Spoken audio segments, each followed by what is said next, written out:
Salut à tous, Nicolas Lo. Aujourd'hui, on va parler dans un premier temps d'un grand classique, le bunny up.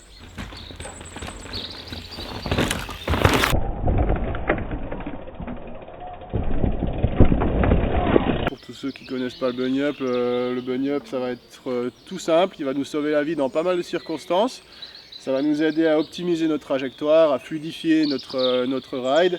On va arriver sur ce passage qui est, on va dire, technique dans certains cas. Si on n'a pas la clé du bunny up, on va se retrouver sans doute à perdre la trajectoire, à compliquer, à prendre des lignes plus compliquées qu'elles le sont vraiment. Donc dans ce cas de figure, on va arriver sur les rochers, on va regarder bien loin devant nos obstacles, notre trajectoire, exactement là où on veut aller.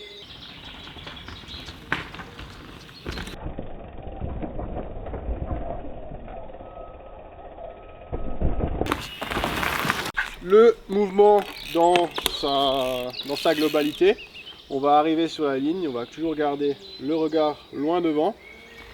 Les épaules elles vont nous aider à cabrer le vélo, à tirer sur le guidon. Donc on tire toujours sur les épaules en arrière pour donner l'influx sur le guidon et sur la roue avant. Une fois que les épaules sont tirées, on va avoir naturellement le vélo qui va s'alléger et on va rebasculer les épaules en avant pour alléger la roue arrière. Donc en fait c'est un mouvement très naturel qui va se faire.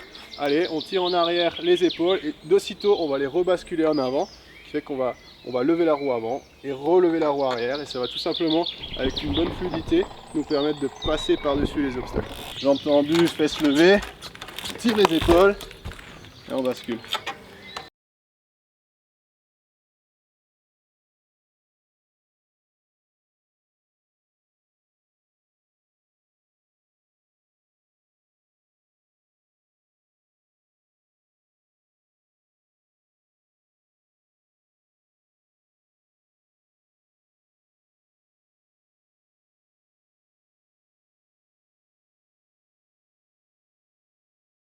C'est pas plus qu'un simple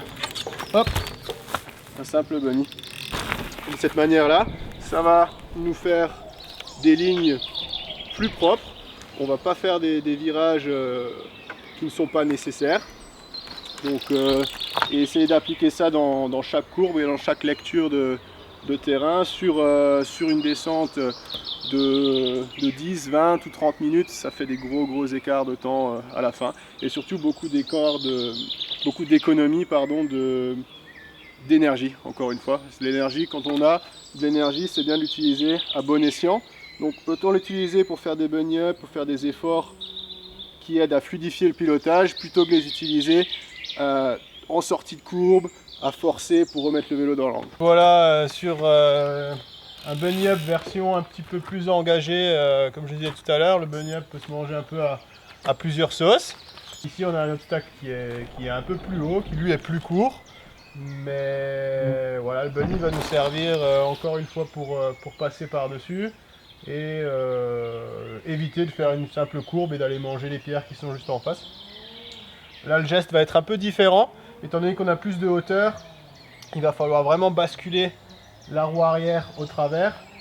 C'est là où on va reprendre le même mouvement d'épaule qu'on avait tout à l'heure sur le bunny up en longueur par-dessus les pierres. On reprend ce mouvement d'épaule où on tire en arrière pour lever la roue avant.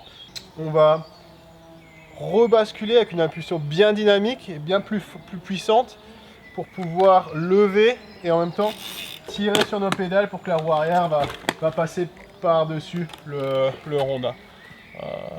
Voilà un petit peu pour les explications. En pratique, tout ça, ça doit se faire assez instinctivement, il faut réagir assez rapidement. Quand l'obstacle arrive devant, il faut savoir faire le bon geste au bon moment. Et puis ça, c'est la clé.